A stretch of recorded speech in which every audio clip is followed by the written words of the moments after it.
ఈరోజు ఎపిసోడ్ లాస్ట్లో నేను స్టోరీ గురించి కొంత ఇన్ఫర్మేషన్ ఇవ్వబోతున్నానండి. ప్లీజ్ డోంట్ స్కిప్, దాన్ని వినండి, ఎందుకంటే స్టోరీ గురించి కాబట్టి. రాక్షస ప్రేమ పార్ట్ 183.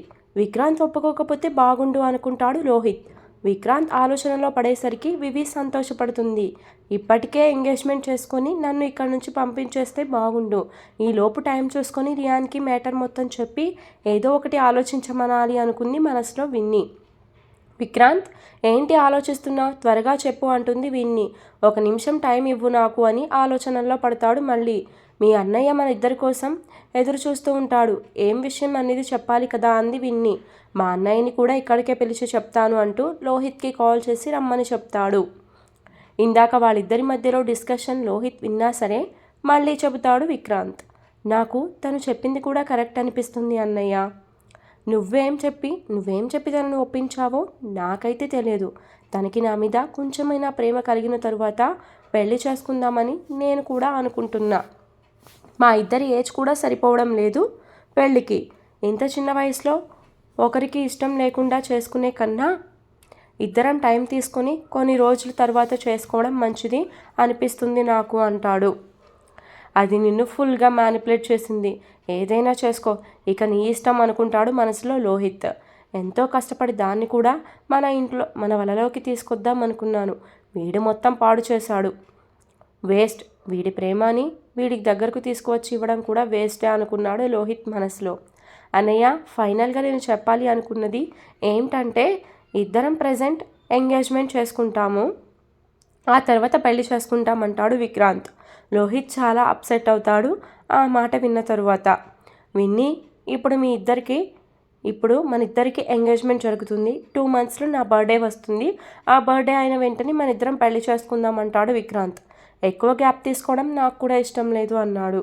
అండ్ ఇప్పుడు ఎంగేజ్మెంట్ చేసుకున్న తర్వాత నువ్వు మా ఇంటికి నాతో వచ్చేయాలి అంటాడు. ఆ మాటకి లోహిత్ మొహం వెలిగిపోతుంది. విన్నీ మొహం మాత్రం మాడిపోతుంది. ఇలాంటి ట్విస్ట్ నేను ఎక్స్పెక్ట్ చేయలేదు అనుకుంది విన్నీ. అదేంటి అలా అంటావు? పెళ్ళి అయిన తర్వాత కదా ఎవరైనా అత్తవారింటికి వచ్చేది అంది విన్నీ. అవును, కానీ నువ్వు ఎంగేజ్మెంట్ అయ్యాకనే నా దగ్గరికి వస్తున్నావు. నిన్నటి వరకు రియాన్ని ప్రేమించావు. మా అన్నయ్య ఏం చెప్పాడో తెలియదు, నాతో పెళ్ళికి ఒప్పుకున్నావు. రియాన్ నీ ఫ్యామిలీ ఫ్రెండ్, ఈ మధ్యలో ఏదైనా జరగచ్చు, అందుకే నువ్వు నాతో ఉండాలి అన్నాడు. ఆఫ్టర్ 2 months మన ఇద్దరికి పెళ్లి జరుగుతుంది. ఈలోపు మా పేరెంట్స్ని ఒప్పించవచ్చు. ఈ 2 months కూడా నువ్వు నాతో మా ఇంట్లో ఉండాలి అన్నాడు విక్రాంత్ విన్నీని. దీనికి ఇష్టమైతే ఇప్పుడు పెళ్లి క్యాన్సిల్ చేస్తాను, లేకపోతే 21 years రాకపోయినా పర్లేదు, నేను ఇప్పుడే పెళ్లి చేసుకుంటాను అంటాడు. గుడిలో దేవుడు సాక్షిగా మన ఇద్దరం ఒకటైతే చాలు, రిజిస్ట్రేషన్లు అవన్నీ కావాలంటే ఆఫ్టర్ 2 months చేసుకోవచ్చు అని చెప్తాడు. అబ్బా, ఇప్పుడు నువ్వు నా తమ్ముడు అనిపించుకున్నావురా అనుకున్నాడు లోహిత్ మనసులో. ఆ అమ్మాయి నిన్ను పెళ్లి చేసుకొని లేకపోని, కానీ తను మాత్రం మన ఇంట్లో ఉండాలి. ఇద్దరూ ఒకే చోట ఉంటేనే ఆ విరాజ్కి టెన్షన్ పుట్టేది. అక్క చెల్లెళ్ళు ఇద్దరికి ఒకరికి ఒకరు పడరు. ఒకవైపు కూతురులు ఇద్దరు శత్రువులు ఇంట్లో ఉంటే మళ్ళీ ఒకరికి ఒకరు పడకుండా ఉంటారు. ఆ థాట్ చాలు వాళ్ళలో టెన్షన్ పుట్టించడానికి అనుకున్నాడు లోహిత్. విన్నీ షాక్ అయిపోతుంది విక్రాంత్ అడిగిన దానికి. ఇప్పుడు ఎలా? మళ్ళీ నేను వద్దు అంటే పెళ్ళే కావాలి అంటాడు ఈ విక్రాంత్. నేనైతే విక్రాంత్ని పెళ్లి చేసుకోవడం లేదు. ఈ ఎంగేజ్మెంట్ కూడా వాళ్ళ ఇంటికి వెళ్ళి అక్కడ ఏం జరుగుతుందో తెలుసుకోవడం కోసం మాత్రమే. ప్లీజ్ రియాన్, నన్ను క్షమించు, ఏమీ అనుకోకు అని మనసులోనే రియాన్కి క్షమాపణ చెప్పుకుంటూ ఉంటుంది విన్నీ. సరే విక్రాంత్, ఎంగేజ్మెంట్ చేసుకున్న తర్వాత మీ ఇంటికి వస్తాను అని చెప్తుంది విన్నీ. ఈవినింగ్ అమ్మా నాన్న ఇంటికి వెళ్ళకపోతే ఏమైందో అని బాధపడతారు. ఏం చెప్పాలి వాళ్ళకి అని ఆలోచిస్తుంది. 1-2 రోజులు కోపంగా ఉంటారు, తర్వాత నేను వాళ్ళకి ఎక్స్ప్లెయిన్ చేస్తాను అనుకుంది మనసులోనే విన్ని. అప్పుడే చెప్తే వీళ్ళు ఎంగేజ్మెంట్ చేసుకొనివ్వరు. అసలు అక్కడ ఇంట్లో అక్కకి ఏం జరుగుతుందో తెలుసుకోలేను అనుకుంది. ఎలా అయినా నేను వాళ్ళ ఇంటికి వెళ్ళాలి, కాకపోతే అది విక్రాంత్ని పెళ్లి చేసుకోకుండా అనుకుంది విన్ని. లోహిత్ వాళ్ళిద్దరికీ గుడిలో దగ్గర ఉండే ఎంగేజ్మెంట్ చేయిస్తాడు. వాళ్ళిద్దరిని పక్కపక్కనే నుంచోపెట్టి ఫొటోస్ తీస్తాడు. ఆ ఫొటోస్ వెంటనే వాళ్ళ డాడ్కి సెండ్ చేసి, డాడ్, నీ పగ కోసం ఇంకొకరిని కూడా తీసుకువస్తున్నాను అని మెసేజ్ చేస్తాడు లోహిత్. వినీత్ మెసేజ్ చూసి, షాక్ అవుతాడు. ఈ విక్రాంత్ లవ్ చేసింది షైనీ కూతుర్నా? నేను ఇంకెవరినో అనుకున్నాను. విన్నీ అని తెలిస్తే ఎప్పుడో పెళ్లికి ఒప్పుకునేవాడిని అనుకుంటాడు మనసులో. నా పెద్ద కొడుకు ఎప్పుడూ నాకు మంచి చేస్తాడు అనుకుంటూ థ్యాంక్స్ రా అని రిప్లై ఇస్తాడు లోహిత్కి. వాళ్ళిద్దరూ ఇప్పుడు మన ఇంటికి వస్తున్నారు, వెల్కమ్, చాలా బాగా ఉండాలి అని మెసేజ్ చేస్తాడు.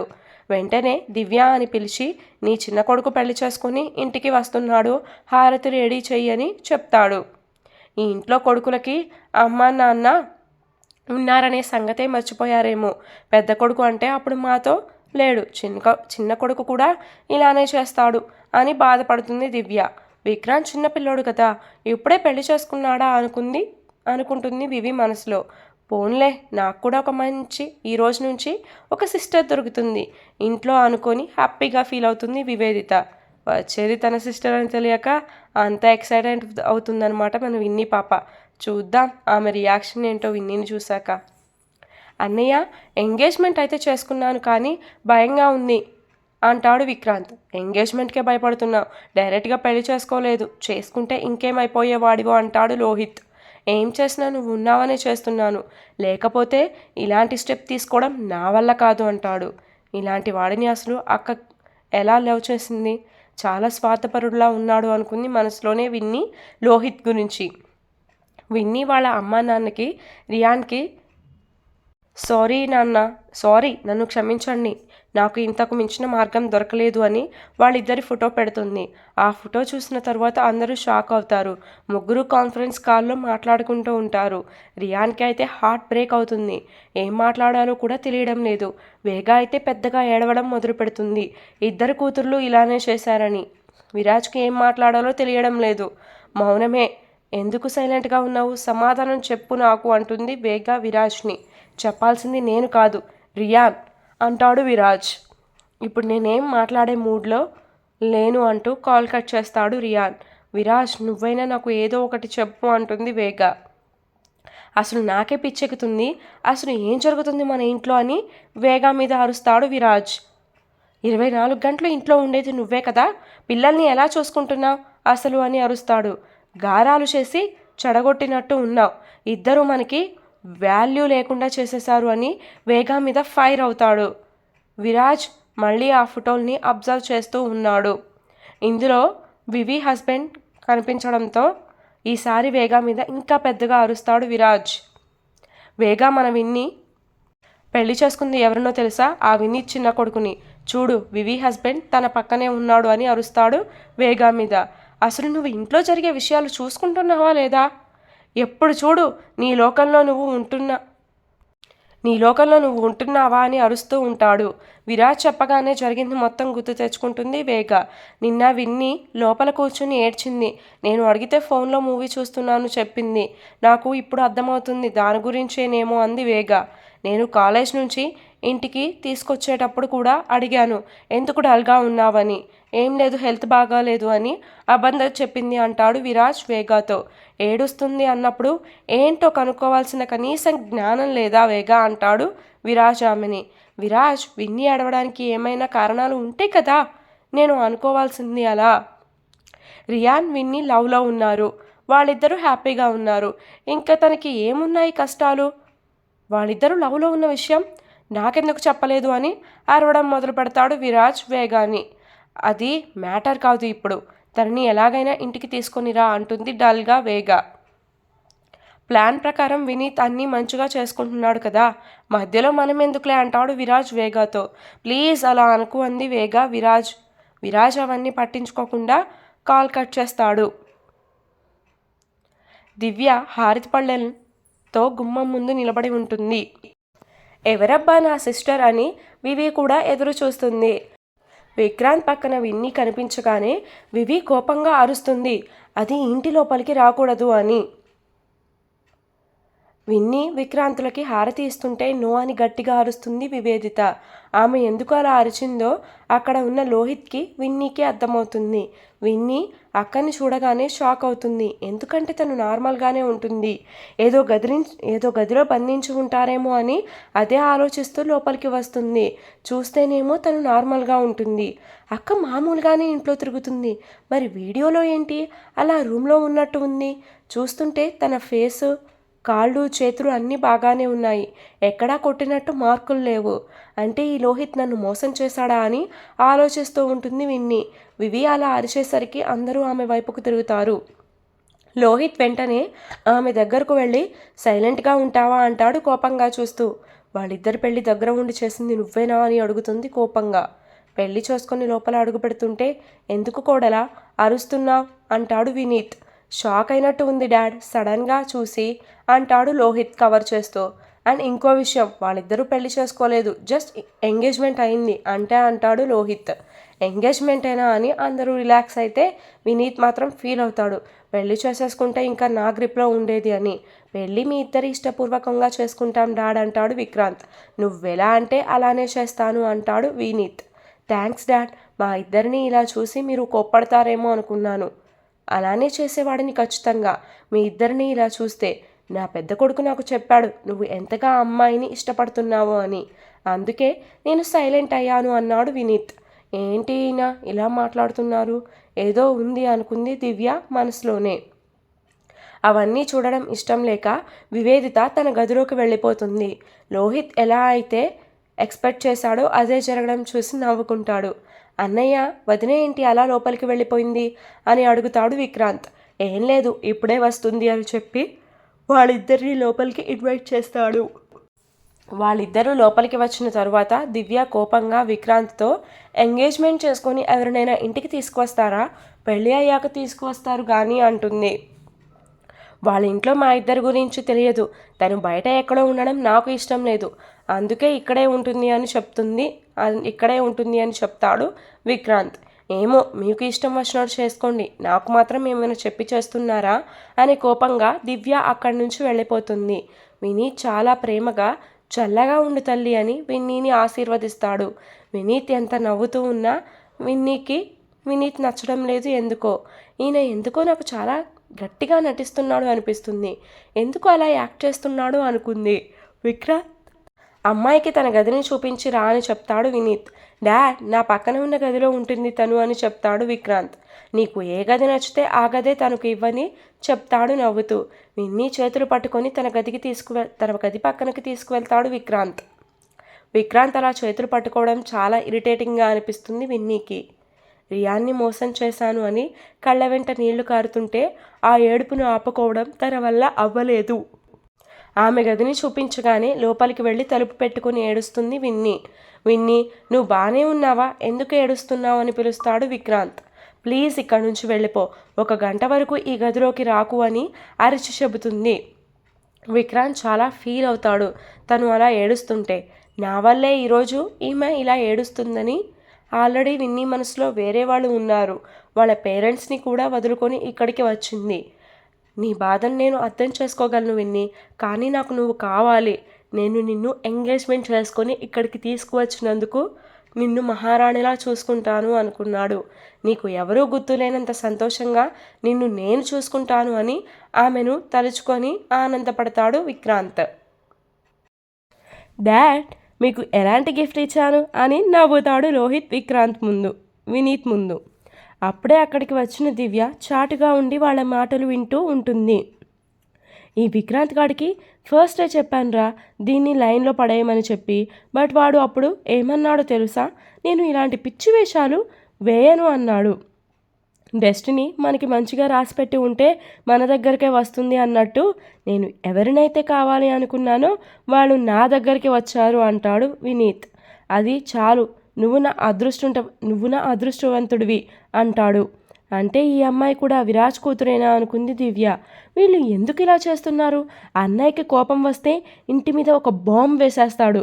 ఇప్పుడు వీళ్ళిద్దరి పిల్లల్ని కాపాడుకుంటూ నేను కూర్చోవాలా అని ఆలోచిస్తుంది. ఈ విక్రాంత్కి ఏమని చెప్పాలి, వాడేమో పీకల్లోతు ప్రేమల్లో ఉన్నాడు ఆ అమ్మాయి మీద. ఆ అమ్మాయికి వీడు ఇష్టం లేదని చెప్పాడు కదా, మళ్ళీ ఎలా ఎంగేజ్మెంట్ చేసుకొని వచ్చింది, ఏదో జరిగింది. లోహిత్ ఎంటర్ అయ్యాడు అంటే అమ్మాయిని బెదిరించి ఉంటాడు, వాళ్ళ అక్క గురించి ఏదో ఒకటి చెప్పి అనుకుంది దివ్య. ఇప్పుడే వెళ్ళి ఆ అమ్మాయితో మాట్లాడాలి అనుకుని విక్రాంత్ని అడిగి విన్నీ దగ్గరకు వెళ్తుంది. విరాజ్ ఇంటికి వచ్చేసరికి వేగ ఎక్కడికో వెళ్ళడానికి రెడీ అవుతూ ఉంటుంది. ఇప్పుడు ఎక్కడికి వెళ్ళడానికి రెడీ అయిపోయావు అంటాడు కోపంగా. మళ్ళీ ఇంటిని వదిలి వెళ్దాం అనుకుంటున్నావా? పో లగేజ్ సర్దుకొని అని అన్నాడు కోపంలో అరుస్తాడు విరాజ్. నేను నా కూతుర్ల దగ్గరికి వెళ్తున్నాను, వాళ్ళని ఇంటికి తీసుకొచ్చుకుంటాను, ఇలానే కూర్చొని ఉంటే వాళ్ళని ఏదో ఒకటి చేస్తాడు ఆ దుర్మార్గుడు అంటుంది వేగ. నువ్వు వెళ్తుంది ఈ ఇంటిని వదిలి మీ పాత ఇంటికి కాదు, అందరూ నిన్ను లోపలికి రానివ్వడానికి. నువ్వు వెళ్ళేది ఒక మంత్రి ఇంటికి, నిన్ను గేట్ కాదు కదా ఆ రోడ్లోకి కూడా రానివ్వరు. ఇది గుర్తుపెట్టుకుంటే నీకే మంచిది అంటాడు విరాజ్. నేను అవన్నీ వినాలి అనుకోవడం లేదు అంటూ బ్యాగ్ తీసుకొని బయలుదేరుతుంటే, హే ఆగు, నీ ఇష్టం వచ్చినట్టు చేస్తావు, ఎప్పుడు చూసినా పక్కన వాళ్ళు మాటలు వినవా అన్నాడు విరాజ్. ఇన్ని రోజులు నీ మాటలు వింటూనే ఉన్నాను కదా, నా కూతుర్ని ఇంటికి తీసుకువచ్చావా అంది వేగ. ఇంట్లో ఉండాల్సిన కూతుర్లు ఆ ఇంట్లోకి వెళ్ళడానికి ముమ్మాటికి కారణం నువ్వే వేగ అన్నాడు విరాజ్. ఎప్పుడు చూడు విన్నీ వివేదిత కొట్టుకుంటూ ఉంటే వాళ్ళని విడదీయడం తప్పనించి వాళ్ళిద్దరి మైండ్లో ఏముంది, ఎవరినైనా ప్రేమిస్తున్నారా, వాళ్ళు బాగుంటున్నారా, వాళ్ళ మనసు మంచిగానే ఉందా అని కేర్ తీసుకున్నావా అంటాడు. నేనేం చేశాను, ఇప్పుడు నన్ను తిడుతున్నావని వేగ ఏడుపు మొహం పెడుతుంది విరాజ్ ముందు. ఇప్పుడు కూడా ఏం చేయకుండా లోపల కూర్చుంటే మంచిది, నేను చేస్తాను ఏదో ఒకటి అన్నాడు విరాజ్. ప్లీజ్ అలా తిట్టకు, నువ్వు నాకు బాధగా ఉంది అని ఏడుస్తుంది వేగ. ఏడుపు ఆపకపోతే చెంప మీద ఒకటి ఇస్తాను అన్నాడు విరాజ్. నేను ఇప్పుడు ముసల్దాన్ని, నువ్వు ఒక్క దెబ్బ కొట్టినా నా పళ్ళు మొత్తం రాలిపోతాయి అంటుంది వేగ. మూసుకొని లోపలికి వెళ్ళి కూర్చో, జోక్స్ వేసావా కొడతా అంటాడు చెయ్యెత్తి. ప్లీజ్ అంత హార్ష్గా మాట్లాడకు, ఐ లవ్ యూ అంటూ హక్ చేసుకుంటుంది వేగ. ఇప్పుడు మాట్లాడాల్సిన మాటలేనా ఇవి అని కోపంగా ఆమెని వేరుగా జరుపుతాడు విరాజ్. విరాజ్ ప్లీజ్ నా మాట విను, నాకు నా కూతుర్లు కావాలి అని ఏడుస్తుంది. నాకు కూడా కావాలి, ఏం చేయమంటావు అయితే ఇప్పుడు అన్నాడు. ఏం చేయమంటావని అడుగుతున్నావేంటి, ఏదో ఒకటి నేను చేస్తానని ఇంటి నుంచి బయలుదేరుతున్నాను కదా, మరి నన్ను ఎందుకు ఆపావు అంది వేగ. నువ్వు వెళ్తే అక్కడ మొత్తం చండాలం అవుతుంది, సో నేను వెళ్ళి ఒకసారి కనుక్కుంటాను చారీ గారిని, లేకపోతే నేనే నెక్స్ట్ స్టెప్ తీసేసుకుంటాను అంటాడు. చారీ గారిని మధ్యలో ఇన్వాల్వ్ చేయకు, ఎంత కాదు అనుకున్నా అతని మనవళ్ళు అక్కడ ఉన్నది, వాళ్ళ మనవళ్ళని నేను ఎందుకు ఏం చేస్తా, వాళ్ళు ఇప్పుడు నా పిల్లల భర్తలు కూడా అంటాడు విరాజ్. అసలు ఆ ఇంట్లో ఏం జరుగుతుందో కనుక్కొని నేను నెక్స్ట్ స్టెప్ తీసుకుంటాను, నేను కూడా ఇప్పుడు ఆ ఇంట్లోకి వెళ్ళడం అంత ఈజీ కాదు అంటాడు విరాజ్. మనం ఏదో ఒకటి చేస్తామని వాళ్ళని బయటకు కూడా పంపించకుండా ఉండొచ్చు ఆ వినీత్ గాడు అని చెప్పాడు విరాజ్ వేగాకి మొత్తం. విన్నీ దగ్గరకు దివ్య వెళ్తుంది. ఆమె ఏడవడం గమనించిన దివ్య, ఎందుకు ఏడుస్తున్నావు తల్లి, మీ అమ్మా నాన్న గుర్తొచ్చారా, లేకపోతే నా కొడుకు ఇష్టం లేకుండా ఎంగేజ్మెంట్ చేసుకున్నాడని ఏడుస్తున్నావా అని అడుగుతుంది. రెండిటికి అని చెప్పి ఫ్లోలో చెప్పేసి ఏడుస్తుంది విన్నీ. అదేం లేదు అండి, మీ అబ్బాయిని ఇష్టపడే ఎంగేజ్మెంట్ చేసుకున్నా అని మళ్ళీ తడబడుతూ చెప్తుంది విన్నీ. నాకు తెలుసు నా కొడుకు విషయంలో ఏం జరుగుతుందో, నిజం చెప్పు అంటుంది. మీ కొడుకుని ఎంగేజ్మెంట్ చేసుకోవడం నాకు ఇష్టం లేదు, నేను వేరే వ్యక్తిని ప్రేమిస్తున్నాను అని చెప్తుంది విన్నీ దివ్యతో. ఈరోజు ఎపిసోడ్ ఇంతటితో కంప్లీట్ అయిపోయిందండి. For more updates do follow me, story continuous. నేను చెప్పాను కదా స్టోరీ లాస్ట్ వరకు వినండి, నేను చెప్పాలి అనుకున్నది చెప్తాను అని. నేనేం చెప్పాలి అనుకుంటున్నానంటే, నా దగ్గర రాక్షస ప్రేమ రాసిన స్టోరీ మొత్తం కంప్లీట్ అయిపోయిందండి. అందుకే మీకు డైలీ 2 అప్డేట్స్ ఇవ్వడం నాకు కొంచెం కష్టంగా ఉంటుంది. అండ్ నేను కూడా బిజీ హెక్టిక్ వర్క్లో ఉన్నాను, రోజు ఏదో ఒక వర్క్ ఉంటూనే ఉంటుంది. సో ఇంట్లో హౌస్ హోల్డింగ్ వర్క్స్ అన్నీ చేసుకోవాలి కదా, అన్నీ చేసుకోవాలి, వీడియో రెడీ చేసుకోవాలి, దాన్ని ఎడిట్ చేసుకోవాలి, వాయిస్ ఓవర్ ఇచ్చేసేయాలి, అండ్ స్టోరీ రాసుకోవాలి. ఇన్ని చేయాలి నేను మీకు ఒక అప్డేట్ ఇవ్వాలంటే. బట్ నేను మీకు అప్డేట్ ఇచ్చేదే కనిపిస్తుంది కానీ మిగిలింది కనిపించట్లేదు, టైమింగ్స్ సరిగ్గా ఇవ్వట్లేదు, అది ఇది అంటున్నారు. బట్ మీ ప్రాబ్లం కూడా నేను అర్థం చేసుకోగలుగుతున్నాను. నాకు హెక్టిక్ వర్క్ ఉంది కదా, ఇది రన్నింగ్ స్టోరీ అయ్యేసరికి ఇంకా ఇబ్బంది అయిపోతుందండి. సో నా దగ్గర అప్డేట్స్ అన్నీ నిల్ అయిపోయాయి. ఈ రోజు నుంచి నేను ఎపిసోడ్స్ రాసుకొని మీకు ఒక 3 అవర్స్ ఆ ఎపిసోడ్స్ రాసుకోవడం పడుతుంది. మళ్ళీ ఒక 3 అవర్స్ నాకు అప్డేట్స్ ఎడిట్ చేసి వాయిస్ ఓవర్ ఇవ్వడానికి పడుతుంది. సో ఇంత వర్క్ చేసుకొని మీకు ఇచ్చేసరికి లేట్ అవుతుంది. ప్లస్ ఇంకో విషయం ఏంటంటే, నా దగ్గర ఎపిసోడ్స్ అయినట్టు ఇస్తాను కాబట్టి, సో ఒక్కొక్క రోజు మ్యాక్సిమం 1 అప్డేటే వస్తాయండి. ఇక్కడ నుంచి మ్యాక్సిమం 1 అప్డేటే వస్తాయి. నేను త్వరగా స్టోరీ రాసేసాను అనుకోండి, సో 2 ఇస్తాను. సో ఎప్పుడు 1 ఇస్తాను, ఎప్పుడు 2 ఇస్తాను అనేది నాకు కూడా తెలియదు. సో మీకు ఇచ్చే ముందు మాత్రం నేను చెప్తాను, ఈరోజు ఒక అప్డేట్ వస్తుంది, ఈరోజు 2 అప్డేట్లు ఇస్తాను. ఇప్పుడు నేను ఇది ఫస్ట్ పార్ట్ కదా, ఈరోజు ఇచ్చే అప్డేట్ ఇది ఫస్ట్ కదా. ఈ ఫస్ట్ అప్డేట్ చివరిలో మీకైతే ఇన్ఫర్మేషన్ ఇస్తానండి నేను, ఎన్ని అప్డేట్స్ ఇస్తాను ఈరోజు అనేది. ప్రజెంట్ అయితే ఈ రోజుకి ఒక అప్డేట్ ఇచ్చాను. ఇంకో అప్డేట్ అయితే నాకు కూడా కన్ఫ్యూషన్లోనే ఉన్నాను, ఇద్దామా వద్దా అని. ఎందుకంటే నేను ఈరోజు స్టోరీ రాసుకున్న దాన్ని బట్టి ఇంకొక అప్డేట్ ఇస్తాను. రేపటి నుంచి అయితే ష్యూర్గా చెప్తాను, ఈరోజు వచ్చేది ఒక అప్డేటా 2 అప్డేటా అనేది. సో ఇదే ఇన్ఫర్మేషన్ ఇవ్వాలని చెప్పి మిమ్మల్ని లాస్ట్ వరకు చూడమని చెప్పాను. అండ్ మోడ్రన్ కపుల్ స్టోరీకి వచ్చేసి మళ్ళీ అది పెండింగ్ పడిపోతుంది కదా, ఏం చేయను, అదే చెప్తున్నాను కదా, వర్క్ ఉండడం వల్ల అస్సలు అవ్వడం లేదబ్బా. అన్ని పనులు చేసుకోవాలి కదా. అండ్ అది కాక కొంచెం ట్రావెలింగ్ ఎక్కువైంది ఈ మధ్య. సో దానివల్ల అన్నీ లేట్ అవుతా వచ్చాయి. సో ముందే ఇన్ఫర్మేషన్ ఇస్తున్నాను మీకు, నేను అప్డేట్స్ 2 ఇస్తానా, ఒక అప్డేట్ ఇస్తాననేది. రోజు రెగ్యులర్గా ఇచ్చే ఫస్ట్ అప్డేట్ లాస్ట్లో ఇస్తానని. And thank you all, love you, bye bye. December లోపు అయితే ఈ స్టోరీ ఆఫ్ చేస్తాను. ఏంటి అంత పడుతుందా అంటే, చెప్పాను కదా డైలీ 1 అప్డేట్ అయితే అప్పటి వరకు పడుతుంది. ఒకవేళ డైలీ 2 అప్డేట్స్ ఇస్తే ఒక 10 to 20 డేస్లో ఈ స్టోరీ అయితే కంప్లీట్ అయిపోతుందండి. అండ్ నేను మోడర్న్ కపుల్ స్టోరీ ఇస్తున్నాను కదా, దాన్ని కూడా ఒక లుక్ వేసి చదివేయండి. అది కూడా బాగా ఎంటర్టైనింగ్గా ఉంటుంది అబ్బా. మీరేమో ఈ స్టోరీ బాగాలేదు ఆపేయండి అంటారు, మంచిగా ఉన్న స్టోరీలు చదవచ్చు, ఆ స్టోరీలు ఏమో చదవరు, చదవకుండా ఈ స్టోరీని ఆపేయండి అంటారు. ఆ స్టోరీ బాగుంది కొంచెం చదవండి, ఒక లుక్ వేయండి అని ఎన్నిసార్లు ఎన్ని అప్డేట్లో చెప్తున్నాను, ఒక్కళ్ళైనా చదువుతున్నారా? ఎవ్వరూ చదవడం లేదు. మీకు నచ్చని స్టోరీని మళ్ళీ చదివి నాకు నెగిటివ్ కామెంట్స్ పెట్టి నన్ను విసిగిచ్చేస్తున్నారు తప్పనించి మీరు మాత్రం అలసిపోవట్లేదు. ఓకే, ఆ హేట్రేట్ కూడా మీకు ఆ స్టోరీ మీద లవ్ అనుకోవచ్చు. So okay, bye, love you all. ఈరోజు చాలా ఎక్కువ చెప్పేశాను కదా, ఎందుకంటే మాటలు అలా ఫ్లోలో వచ్చేస్తూ ఉన్నాయన్నమాట. Love you, bye bye. Thank you so much for all of you.